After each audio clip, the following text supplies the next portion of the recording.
suis avec Nicholson Pollard qui vient de rapporter une victoire sur Jason Nagler.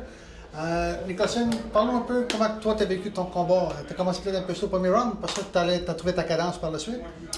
Moi, c'est un peu comme d'habitude, je suis un peu slow starter, je commence toujours lentement pour m'ajuster au style du gars. Puis Jason Nagler, j'ai vu que c'était un gars qui fonçait tout le temps puis il était tough. Donc j'ai ajusté mon style à partir du 4e round, j'ai commencé à plus le boxer. Enfin, je voyais, je le frappais, mais il ne voulait pas reculer.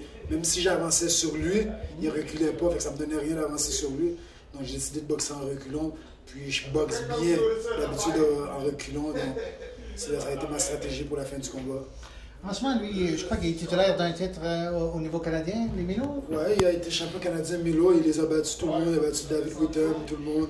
Il a même boxé contre Chad Dawson, qui est maintenant champion du monde, il a fait une décision, il a perdu. Il a boxé contre Jean-Paul Mendy, qui est classé 6e. Lui, c'est un gars, je peux te dire, là, il vient de m'ouvrir la porte vers des choses sérieuses, parce que normalement, il fait toujours des 12 rounds puis des 10 rounds.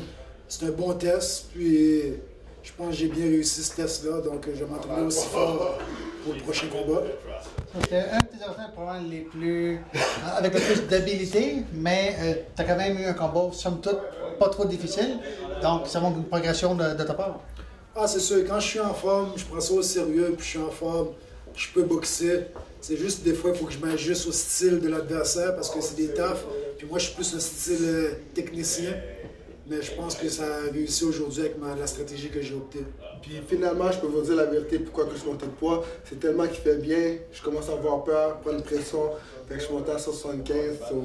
Les 175, c'est juste pour lui, j'ai trop peur, fait que je suis monté. Mais tu vois, c'est comme j'ai toujours dit, les ceintures doivent rester dans la famille. Exactement, et au Québec.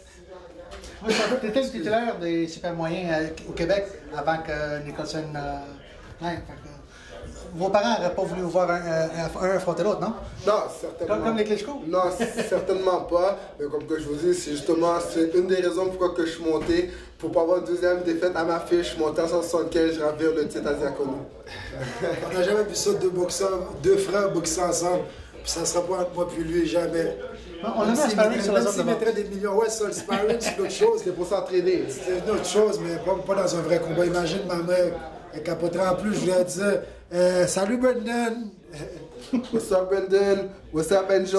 HLegua.com, nous faisons tomber la compétition. Merci à tout le monde, Vlad Dogo, les commanditaires, Ambrosia Santé, j'en oublie la Trattoria. Merci à tous. Vous me donnez la chance de continuer mon rêve, donc merci Vlad Dogo, youno.com, allez voir busy.com pour pas oublier aussi. C'est quoi ta ligne directrice maintenant? Ton prochain, as-tu un autre combat de prévu? Ben là, on m'avait dit que si je passais ce test-là, j'avais peut-être avoir une chance contre Walid Smichet pour le titre canadien. Donc j'attends ce titre-là depuis longtemps, puis j'espère que je vais l'avoir à un moment donné. Ah ouais, félicitations et bonne chance. Merci beaucoup. Lazonedebox.com, n'oubliez pas, lazonedebox.com, lazonedebox.com, allez voir ça.